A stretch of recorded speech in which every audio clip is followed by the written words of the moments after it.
संसार की रचना। भगवान मपुंगु सबसे बड़े देवते ने धरती और आकाश बनाया। दो मनुष्य, एक पुरुष और एक स्त्री बनाई, जिन्हें दिमाग दिया, किंतु अब तक इन दोनों मनुष्य को उन्होंने हृदय नहीं दिया था।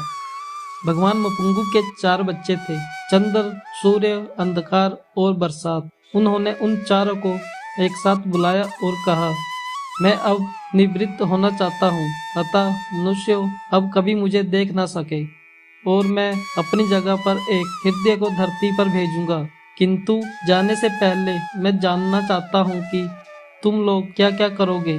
पहले बरसात ने कहा, मैं मूसलाधार पानी बरसाऊंगा और हर चीज को पानी में डुबो दूंगा। भगवान मपुंगु ने कहा, नहीं, ऐसा हरगिज नहीं करना चाहिए। तुम उन दोनों की तरफ देखो। उन्होंने पुरुष और स्त्री की ओर इशारा किया। क्या ये लोग पानी के भीतर रह सकेंगे? तुम सूर्य से इस काम में मदद लो। जब तुम जरूरत भर का पानी बरसा दो, तब सूर्य को काम करने देना। सूर्य अपनी गर्मी से उन्हें सुखा देगा। भगवान मपुंगु ने सूर्य से कहा, तुम किस तरह काम करोगे? सूर्य ने कहा, मैं चाहता हूँ मैं इतना तेज चमकूंगा कि मेरी गर्मी से सब जल जाए। भगवान मपुंगु ने कहा, नहीं, ये होगा तो मेरे बनाए इन मनुष्य को भोजन कैसे मिलेगा? देखो, जब तुम अपनी गर्मी से सब कुछ झुलसाने लगोगे, तब बरसात को मौका देना। वह पानी बरसाकर राहत देगा और फल अनाज उगने में सहायता करेगा। और फिर भगवान ने अंधकार से पूछा, तुम्हारे कार्यक्रम की क्या रूपरेखा है? अंधकार ने उत्तर दिया, मैं हमेशा हमेशा के लिए राज्य करना चाहता हूँ।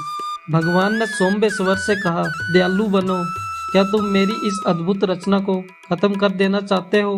क्या तुम चाहते हो कि शेर, चीता, सर्प सब अंधेरे में घूमते रहे और मेरी बनाई दुनिया न देख सके?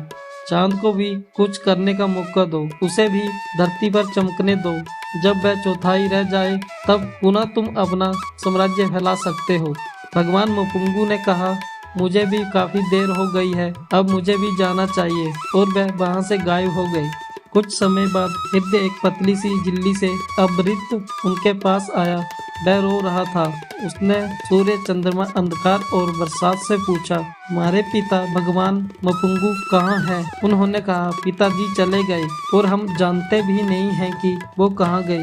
हृदय ने कहा, मेरी कितनी इच्छा थी कि उनके साथ उनमें लीन हो जाऊं, किंतु खैर, जब तक वो नहीं मिलते, मैं आदमी में प्रवेश करूंगा और उनके माध्यम से पीढ़ी दर पीढ़ी ईश्वर को खोजूंगा। और यही हुआ। मनुष्य से पैदा होने वाले हर बच्चे के पास हृदय होता है, जो आज भी ईश्वर को चाहता है।